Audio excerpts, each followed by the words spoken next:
Hello and welcome. It's a good day to be on the farm. My name is Chuck, and in this episode, we're going to take a look at what is one of the most possible profitable profitable crops in Farm Sim 2025, and that is poplar. I saw this in another video, which was a great idea. Normally, if you just have your worker plant poplar for you, they'll do these lines with the spaces in between. And so that's how I've always assumed poplar needs to be done, which is fine. But what this other YouTube video suggested was double planting your poplar. So I have this section I left in the lines like the worker, but then I came back and manually planted between the lines so that it was solid, like this. So all you can see is poplar in this section. So I put 8 pallets of poplar down in this field, which is a lot. And then this is going to give us wood chips. So I'm using this forage harvester. Let's see, get it going like that, and my regular tipper, and I'm basically just mowing all this stuff down. And as you can see, it's going to put that straight into the tipper. And there's a lot of different combinations and a lot of different forage harvesters that you can use, but ultimately, there's only one forage harvester header in base game that does poplar that I can tell. So that's why I've got a class forage harvester, but I have a New Holland header because I think that's the only poplar header. I could be wrong, but I looked through all of them, and if you go into the packages, actually let me get straight away and show you.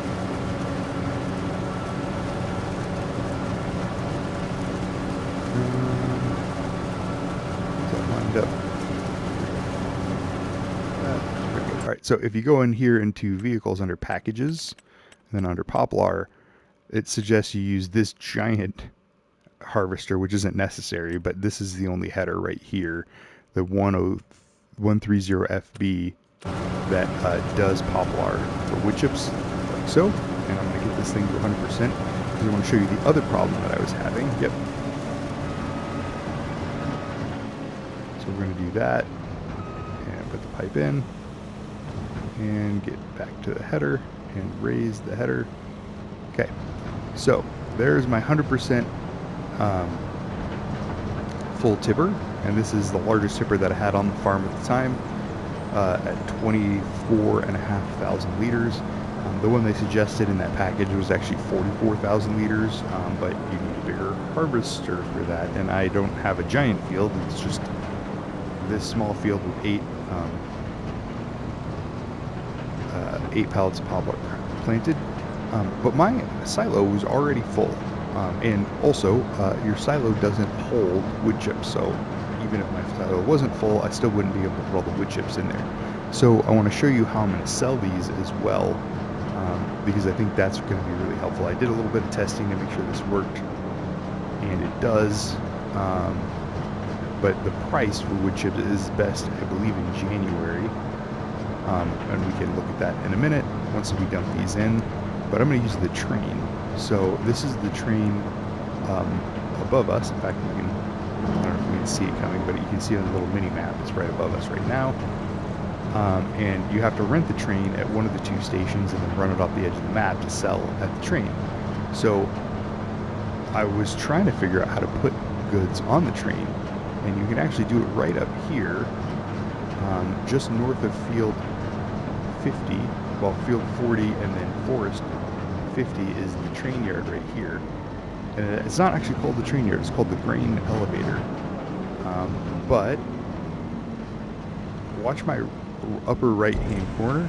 Normally when you dump goods, like if I had taken this to the animal dealer and dumped it, you'd see the cash coming immediately because I'd be selling it in September. But as you can see, this is dumping in there and the cash isn't going up.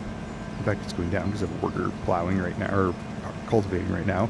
So you can see all of this is being dumped and stored for me for free. And then if we look, a couple of things. So I want to drive around just far enough that you can see there's the train track up there, and then there's that arm that extends over the train track. That's how you load the train from this grain elevator. So let me finally go into prices here, And unfortunately, wood chips at the bottom, and there is no way to page down. You just got to scroll, and wood chips starts with a W, so it's going to be way down here. But as you can see, wood chips, I now have 49,000 liters in here because that's my second load that I've dumped. And as you can see, yep, their highest prices in January at 986. Right now it's 400s. So obviously we don't want to sell now, but we've got that 49,000 in the wood chips right here. It stores it in the grain elevator, and so we're going to be selling that middle one here, Goldcrest Valley, which currently has the middle price, but it's better than it was. So we're going to wait till January. This grain elevator, and let me just show you on the big map right here. If you click on it, yeah, it says grain elevator. So it doesn't tell you anything about the train, but you'll notice that it's right next to the train track and it's got the arm. So we're going to load everything here. Our farmstead is right here, so we're in field 3 is the Poplar. And then we're just driving up here to the grain elevator, and then when we want to rent the train, you actually come all the way up here to rent train. So in January, we'll drive up here, rent the train, and then essentially you drive the train down the track to right here, and you load it just like you normally would load a tipper, and then you drive it off the map straight into Goldcrest Valley, and then it gives you a prompt that says, do you want to sell your goods? You say yes, and that is how you do it. So I'll cut back at the end of the video whenever January happens. I do have a lot of crop work to do, so it might be a couple weeks. But whenever I get to January, I will sell these wood chips from the grain elevator, and I will record that and tack it onto the end of the video. But I appreciate you guys watching. Thank you very much, and have a great day. Take care. And we're back. It is January. We are ready to sell all those wood chips I harvested off that field at the beginning of the video. I've come up to the train station in the north of the map. Let me enlarge that for you. So I'm up here at the top, just north of 468 and west of field 44. Let me get this map out of here now. You come up here to the platform, and there's this train icon, and on console you click left stick to rent it, and then you have to wait, I don't know, like a minute or two, and then the train will pull up, and then you can actually board the train, entering vehicle like you normally do. And then what we're going to do is start the engine, and one trigger goes in forward and one trigger goes in reverse, so we're going to go forward here. And we need to drive the train down to that grain elevator so we can load up our wood chips. And it is a little finicky because obviously trains take a long time to stop. So we're going 80 miles an hour, so you got to stop. And there's the grain elevator right here. I'm going to start one on that trigger, the left trigger, to slow us down. And hopefully I will time it close to, but that's the grain elevator right there. And you see that car opens. Oh, perfect. All right. And then you're going to load it just like you do from a silo. And I'm going to go all the way down to the bottom here. And wood chips, 209,950 liters. So yes, off that small field, it was a 2-hectare field, I believe. We didn't even plant the whole thing. We put 8 pallets of poplar on there, and we wood chipped it. And it's going to load all this onto the train for me.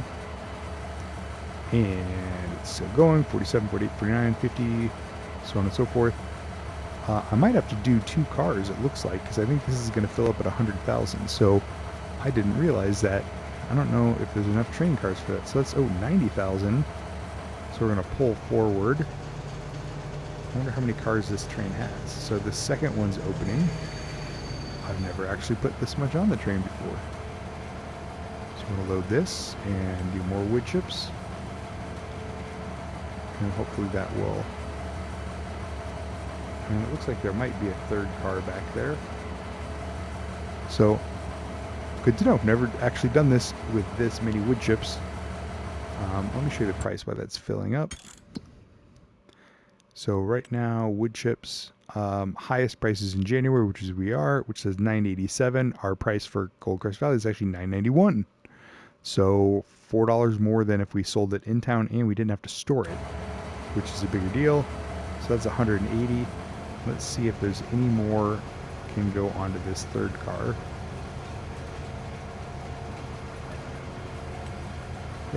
Looks like the third car can take some. So I don't even know if you could do more than 270,000 on a train load. Now, I don't know how much the um, grain elevator will even hold on FS22. I can only put 500,000 liters in the grain elevator for the train.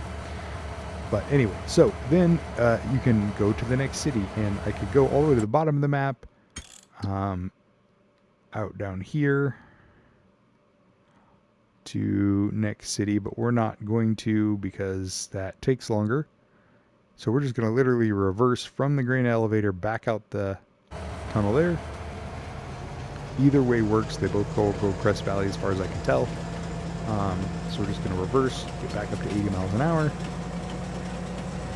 And when we get into the tunnel, it will literally kick us out of the train and give us a prompt that asks us if we want to sell. And so this is where this becomes super profitable, because we'll get to see all of our costs here on the finance sheet in just a moment. So we're going to get out of the tunnel here, and then as soon as the engine gets there, your train will now drive to Goldcrest Valley and will return on the other side of the map. Do you want the train to sell the loaded goods in Goldcrest Valley? Just click yes.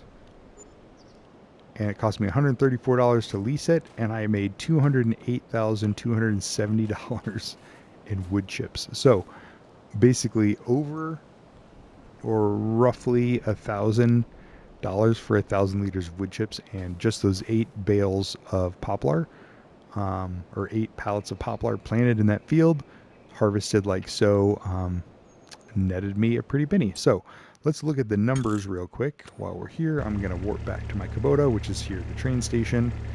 And if we look at our numbers in finances, so actually September was the month I did this in, so it's convenient that it works out this way. I leased that forage harvester and that header. I used my own trailer, and I leased it for $21,000, I believe. And unfortunately, it took me 1.2 hours to harvest all of that poplar. So I rolled over the hour, and I got charged a lease fee again. So ultimately, right there, you can see in September, we leased or paid $30,888 in leases. And then over here on the right-hand column in January, if we go to the bottom, there's our harvest income, $208,270 or euros, I guess. So ultimately, that is where we're at. So 208 minus 31,000 roughly is going to be what, 170,000 net, or 171,000 net maybe, for doing poplar. And that is, let me show you, well, one last time on the fields. So I did it all right here on field 3. Let me go back to crop type. Oh, actually, we're on crop type right now, so that is poplar right there. And as you can see, I went ahead and went around the edges and got rid of the weeds. I thought poplar might grow again, but it didn't, so I don't know where I heard that. But so harvested this little purple area. Wasn't the entire field, but this field is 3.2 hectares. So I guess it was probably 2.5 to almost 3 hectares of just poplar, but it was this green section in the middle. And I didn't plant the whole thing because it took me 8 pallets to basically do it. And I didn't feel like buying any more because that took long enough. So, I mean, I could have done a whole 3 hectare field and probably made even more money for just a couple more pallets of poplar. But anyway, that is the video for you. Clearly a very profitable product, and a lot of farms don't have, these giant 8 hectare fields that I've been working for oats and wheat on this map. So not all maps have those giant fields. You might not have access to them. Like that one giant field that I started with on this one cost $500,000 because land is super expensive. So if you're starting a new farm and you don't have giant fields, I bet everyone has 2 to 3 hectares of small fields, and you can plant poplar on those. And all you got to do is double plant the rows. So basically hire a worker to do the first half, and get your lines straight, and then come back and plant between the lines. Nope, that's the wrong way. Plant between the lines like I did and showed you in the beginning of this video, and you'll get a nice thick field of poplar, and the harvester doesn't care. The harvester doesn't care. It's still going to harvest the same miles an hour, which was 8 miles an hour, pretty slow. And then you got to store it somewhere. So if there's not a train, your other option is going to be a bunch of tippers. And if you have a bunch of tippers, you can do that too. So if you don't want to do a train and you want to sell them at the animal dealer or wherever else you can sell wood chips when the price is the best, you can do it just like any other crop if you store it in tippers. So the tipper that they suggest, so let's see, we had 209,000, let me just pull over here, in the poplar area.